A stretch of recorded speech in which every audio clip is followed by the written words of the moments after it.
నమస్కారం. మహాభారత కథలు. భీష్ముల వారి వాక్ ప్రవాహం గంగా ప్రవాహంలాగా సాగిపోతుంది. ఆయన ధర్మరాజుల వారితోటి, ధర్మజ, నిర్వేదం మానసిక శాంతినిస్తుంది. నాకు బోధ్యుడు అనే మహర్షి చెప్పిన మాటలు నీకు చెప్తాను అని పితామహుడు పలికి ఈ విధంగా చెప్పారు. బోధ్యుడు జీవితంలో జరిగిన సంఘటనలను చూసి నేర్చుకుని ఒక అవగాహనకు వచ్చి చెప్పిన విషయాలు ఇవి. అతను అన్నాడు కదా, నాకు పింగళ, ఒక గోరింక, ఒక పాము, ఒక తుమ్మెద, ఒక బాణం తయారు చేసేవాడు, ఒక కుమారి, వీరందరూ నాకు గురువులు. పింగళ అనే వేశ్యకు ఒక విటుడు తాను త్వరలో మరల వస్తానని, వచ్చినప్పుడు అపార ధనరాశులు ఇస్తానని చెప్పి ఆశ పెట్టాడు. అతని కోసం ఎదురు చూసి చూసి రాకపోయేసరికి నిరాశ చెంది వైరాగ్యం పొంది చివరకు వేశ్యావృత్తిని వదిలేసి సుఖంగా ఉన్నది. ఆశ వదిలేస్తే సుఖం. ఒక గోరింక ఒకసారి నోట్లో మాంసం ముక్కలు పెట్టుకుని తోటి పక్షులకు కనపడ్డది. వెంటనే అవి అన్నీ దాని మీదకు దాడికొచ్చాయి. ఆ గోరింక వెనువెంటనే ఆ మాంసం ముక్కలను విసిరేసి సుఖంగా ఉన్నదట. మన దగ్గర ఉన్నది వదిలేస్తేనే కదా సుఖం. అందమైన ఇల్లు కట్టుకొని శాశ్వతము అని మనం మురిసిపోతాం.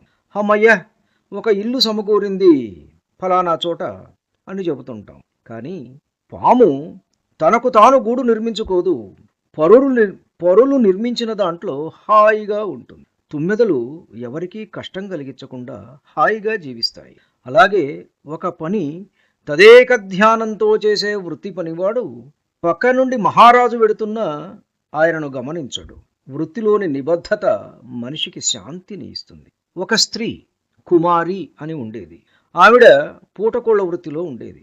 అతిథులు వచ్చినప్పుడు వారికి ఏమాత్రం అసౌకర్యం కలగకుండా చూసుకునేది. వడ్లు దంచుతున్నప్పుడు గాజులు ఎక్కువ వేసుకుంటే గలగలమని శబ్దం వచ్చి అతిథులకు అసౌకర్యంగా ఉంటుందని ఒక గాజు మాత్రమే ధరించేది. ఇక శబ్దం ఎక్కడి నుంచి వస్తుంది? ఇద్దరుంటే కలహం, అదే ఒంటరిగా ఉంటే కలహానికి తావెక్కడ? బోలెడంత మనశ్శాంతి. ఈ కథలలో మనకు మొట్టమొదట ఆ వేశ్య కథలో ఎక్స్పెక్టేషన్ అనేటువంటిది ఆ వేశ్యకుంది. ఆ ఎక్స్పెక్టేషన్ ఉండటం వల్ల ఆవిడకు నిరాశ బాగా వచ్చింది. సో ఎక్స్పెక్టేషన్ అనేటువంటిది ఎప్పుడు కూడా నిరాశకు దారితీస్తుంది. Expectation always leads to frustration. ఆశ వదిలేస్తేనే సుఖం. అలానే ఈ గోరింక నోట్లో మాంసం ముద్దలు పెట్టుకొని వెళుతుంటే చుట్టూ వచ్చి మూగే కదా. అధికారం ఉన్నవాడి చుట్టూ కానీ, డబ్బు ఉన్నవాడి చుట్టూ కానీ బోలెడంతమంది వచ్చి చేరుతూ ఉంటారు, పీక్కు తింటూ ఉంటారు. ఈ బాధలు పడలేక ఈ గోరింక ఏం చేసింది? ఆ మాంసం ముక్కలన్నీ వదిలేసింది. అంతే, హాయిగా ఉన్నది. మన దగ్గర ఉన్నది ఎప్పుడైనా సరే వదిలేస్తేనే సుఖం, పట్టుకుంటేనే కష్టం. ఇప్పుడు మనం అందరం కూడా చక్కగా రిటైర్ అయిన తర్వాత శాశ్వతంగా హాయిగా ఫలానా చోట ఉంటున్నాం అని చెప్పి పర్మనెంట్ రిటైర్మెంట్, పర్మనెంట్ సెటిల్మెంట్ అండి. పర్మనెంట్ సెటిల్మెంట్ ఏమిటి? అసలు పర్మనెంట్ ఎవడైనా పర్మనెంట్గా ఉంటాడా? పర్మనెంట్ సెటిల్మెంట్ ఎక్కడా అంటే చెప్తాం. పర్మనెంట్ సెటిల్మెంట్ అనే మాటే నవ్వు తెప్పిస్తుంది. మనం ఏదో కొన్ని కోట్ల సంవత్సరాలు బ్రతకడానికి ఇక్కడికి వచ్చినట్టు కాదు కదా. ఎప్పుడు ఉంటామో, ఎప్పుడు పోతామో. మొన్న ఎక్కడో ఒక చోట ఆర్టికల్ చదివాను నేను.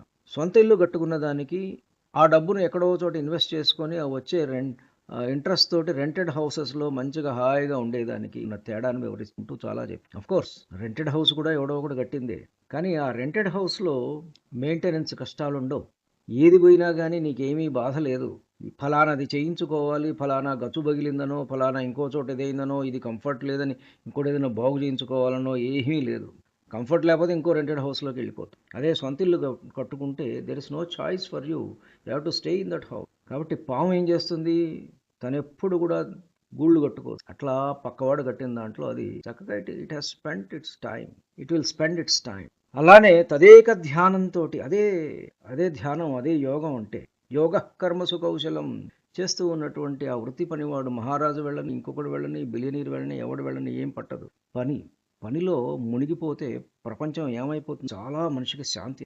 ఇలా మనకు ఈ శాంతి పర్వంలో ఉండేటువంటి కొన్ని కథలు మనకు దారి చూపిస్తూ నిజ జీవితం మనం ఏం చేయాలి, ఎలా ఉండాలి, ఎలా ఉండకూడదు అనేటువంటి. ధన్యుణ్ణి.